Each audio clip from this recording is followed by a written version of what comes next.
Welcome to Paul's Heart. I'm Paul, author of the book Paul's Heart Life as a Dad and a 35-year cancer survivor, available on Amazon.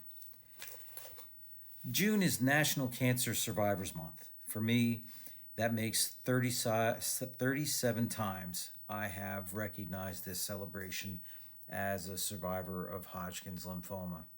I was diagnosed at the age of 22 back in 1988.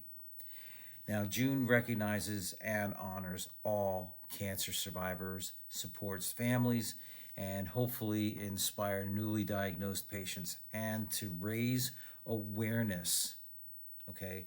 Raise awareness of ongoing challenges and issues still facing cancer patients today. Unbelievable that some still since 4 decades ago. Now, cancer survivor is broadly defined on purpose to not leave anyone out, as anyone diagnosed with cancer from the moment those words get uttered, you have cancer, through the rest of their lives. Now, there are three phases of survivorship: you have acute, you have extended, and you have long term. And if you followed me here, you know all about the long term survivorship already, 37 years. But the other two phases do not get a lot of attention. And the acute phase of survivorship is the time that you get diagnosed through your active treatment. This includes all the testing, the staging, which is how they determine how bad, the cancer is, and of course the treatments: chemotherapy, radiation therapy, immunotherapy, even surgery, etc. Now, the extended phase, through though with treatments having ended, can be just as difficult to navigate through, at least emotionally, because it's during this part that survivors have to do follow-up visits to make sure the cancer is still in remission. Okay, and this is one of the hardest things to do because we are always worried about relapsing. And all I can tell you, and again, I'm out 37 years, but I remember what it was like through year one, through year two, through year three, worrying about the cancer coming back. All I can tell you, and I promise you, it does get better as the time goes on. Okay? It's also important to keep an eye out for any late developing side effects. Not guaranteed to happen, but they could happen. And they could happen soon after, they could happen decades later. The important part is to keep in touch with your primary care physician to keep an eye out based on whatever your treatment history was. Okay?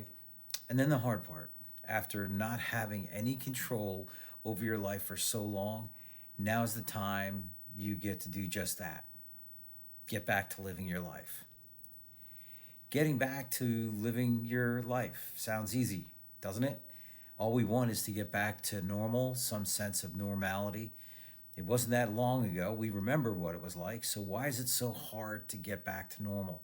And this is where I think healthcare really fails cancer patients, even after 40 years. It's not good enough to just say, okay, you're in remission, bye. Treatments are done, go ring the bell and get on with your life. For the record, there were no bells to ring back in 1990. The truth is, going through cancer is not just traumatic physically, but emotionally as well. And while your life will get back to normal, it's going to be a new normal. And don't be surprised as you go through life that even your new normal changes even further. Oncologists, I wish they would include this emotional preparation for life after cancer as part of the treatment plan.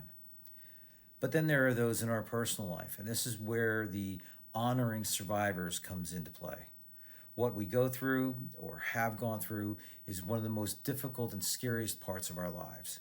If we had a broken leg, you would send us a card.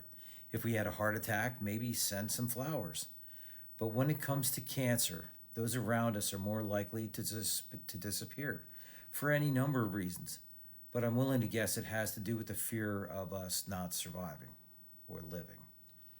But do you know what our biggest fear is? Being alone in one of the most difficult times in our lives. No one to talk to, no one to do us a favor like running to the grocery store, no one to just share their day, a much needed distraction from what we're facing. No one offering just to take us for a ride to get us out of the house, away from the only thought that we have. No one to help us even attempt to feel some sort of normalcy, just left alone with our thoughts about cancer. Finally, there are our survivors who must never be forgotten, and those who have passed before us. In my family, I've lost 6 members to cancer.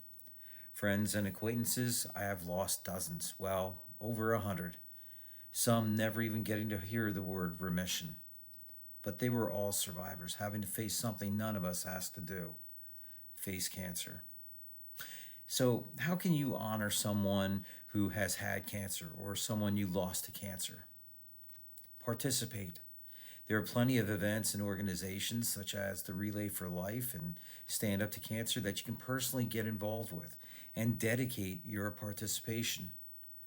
You can share stories of those you know as cancer survivors, and of course, if able, donations of gifts, and not just money, but plaques, park benches, trees, anything that's a physical reminder. And yes, you can donate money to cancer research or to patient support organizations. Organize a scholarship or a charitable fund. Never forget them. And that's the best way to honor a cancer survivor. I want to wrap up this video with a great quote that I keep here on my desk, and I read it every day. It's one of my mantras, if you will.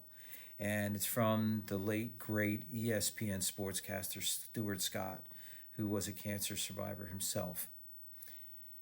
You beat cancer by how you live, why you live, and in the manner in which you live. Happy National Cancer Survivors Month. Until next time, this is Paul's Heart.